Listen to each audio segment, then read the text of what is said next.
Welcome to our classroom. Get ready for another exciting class. Listen, repeat, master. Welcome back to the deep dive.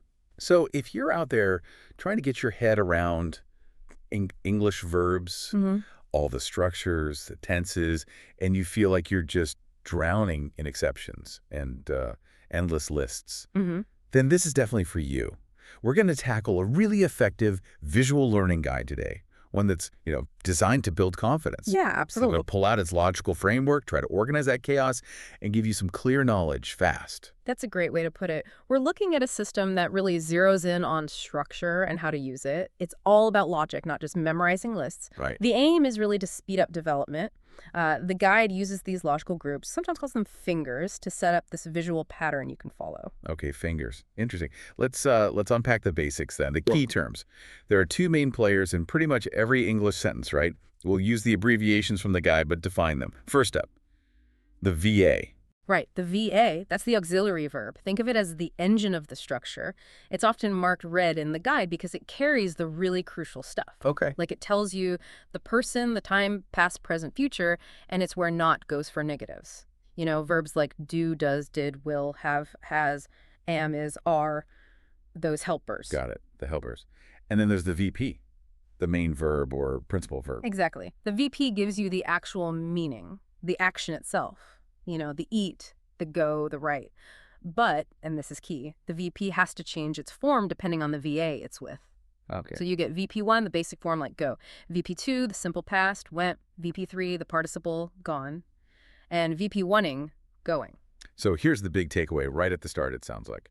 This whole system, this guide, it all boils down to tracking just two things, the person marker and the time marker. That's precisely it. Yeah. Knowledge is useful when you can apply it, right? So if you know where those markers actually land, whether it's in the red auxiliary verb or sometimes in the blue main verb, then you've basically cracked the structure. Okay, that makes sense. So if that's the foundation, what's the big structural secret? How does this table manage to pack in so much information? Does that hold up for all the tenses? It really does, surprisingly well. That's the kind of aha moment. For almost every tense, the basic sentence structure is the same. It stops you treating each one like a brand new thing to learn. Okay. There's a constant universal template. Let's lay that out then. The universal structure. This is the efficiency part, right? Exactly. For affirmative sentences, it's almost always subject plus auxiliary verb, VA, plus main verb, VP. Take something like present perfect, which often seems tricky. I have eaten. I is the subject. Have is the VA. Eaten is the VP. Simple. And negatives and questions, just shuffle those pieces. Using the VA again. That's the elegance of it. Negative. Subject plus VA plus not plus VP. So I have not eaten. For questions, just flip the VA and subject. VA plus subject plus VP plus, have I eaten? Wow. Okay. So the practical point for you listening is actually, pretty straightforward. To get these English structures down, you just need to know two things. One, which auxiliary verb goes with which category or finger.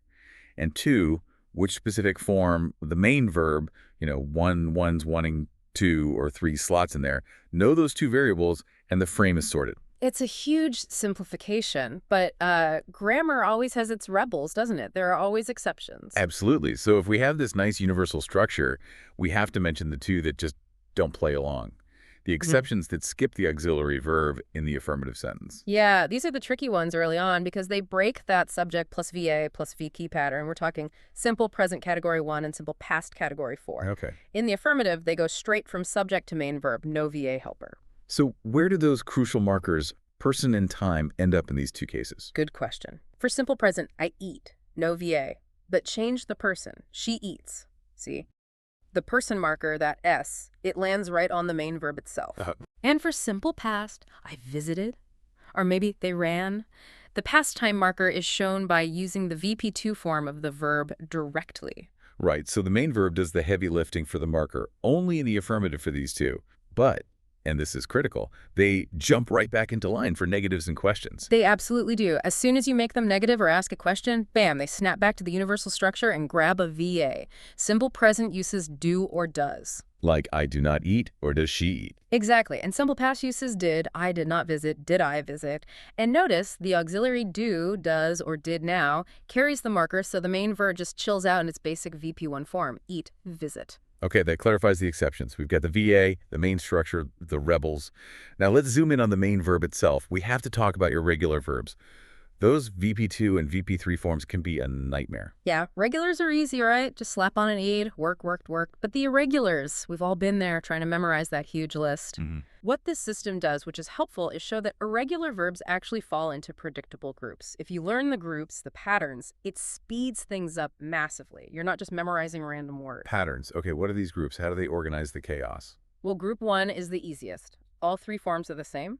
VP1, VP2 equals VP3. Think put, or cost, no change needed. Simple. Nice. And group 2, consistency in the past forms. Exactly. Group 2, the VP2 and VP3 forms are identical but different from VP1. So 1 is different, but 2 equals 3, like, say, Fubier said. Right. Or build your built to your built. Learn the past form once, you've got both covered. Okay, now the one people usually find tough, all 3 forms different. But group 3 gives us a sound pattern, a vowel shift. Correct. That's the common pattern you see. The vowel sound changes across the 3 forms, like drink, drank, drunk, or swim, swam, swum. Seeing that vowel change as the pattern helps connect them. Right, not just 3 random words. Yeah. And group 4, this gives a clue for the VP3, the past participle, which we need for the perfect tenses, right? Yeah. Group 4 verbs often, not always, but often end in the VP3 form. Speak, spoke, spoken, spoken. Write, wrote, written. Spotting these groups just makes learning the necessary parts for the structures much faster. You need that VP3 for perfects. Okay, that structural clarity is definitely helpful. Now we have the sentence structure, the verb forms. Let's do that quick functional tour, look at some key structures, what they actually do. Sounds good. Let's start with actions in progress.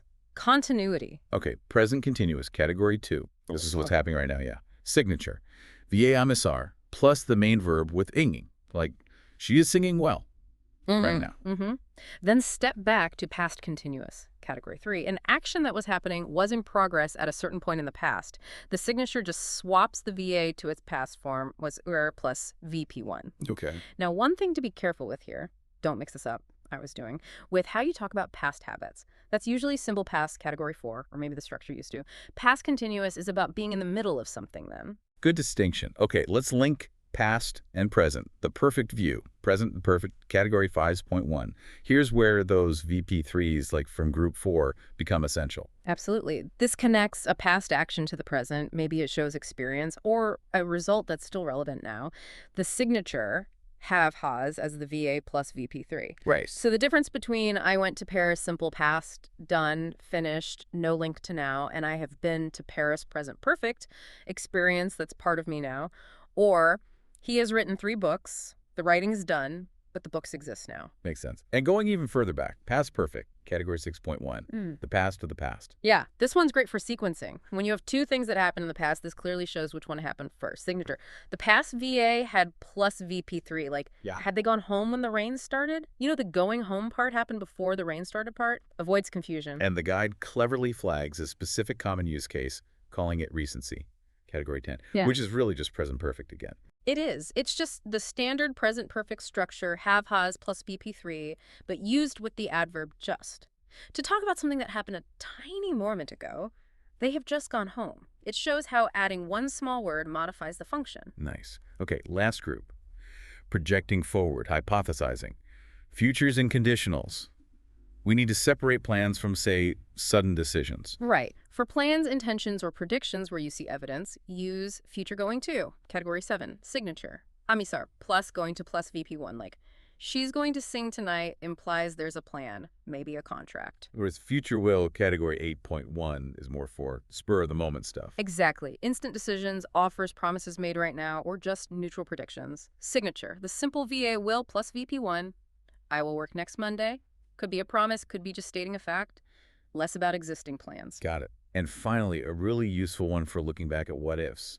Hypothetical past, category 9.3. Yes, the big conditional for things that could have happened but didn't, often used for regret or explaining why something didn't occur. Signature would have plus VP3. Like, she would have sung if she hadn't been sick. Precisely. You're explaining the non-occurrence by stating the condition that prevented it.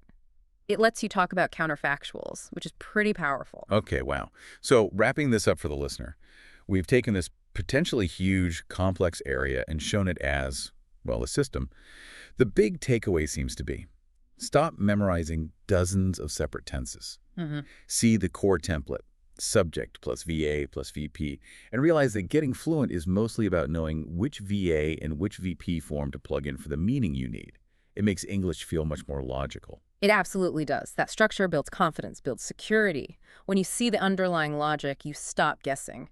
You can communicate much more securely, more efficiently. And looking ahead, the source material leaves us with a really interesting final thought, something that builds on all this. We've talked about VAs like do, have, will, but the guide suggests the next big step is really getting to grips with one verb that looks simple but isn't, the verb to be. The chameleon. Yes. Exactly. Because to be does so many jobs, doesn't it? It's a man verb, I am happy. It's a VA in continuous structures, he is running. It even acts like a second auxiliary in things like the passive voice. It was built. And understanding how it shifts roles. That's key to mastering some of the finer points. Right. So understanding that chameleon quality of to be, that's the challenge we'll leave you with for your next step in mastering English structures.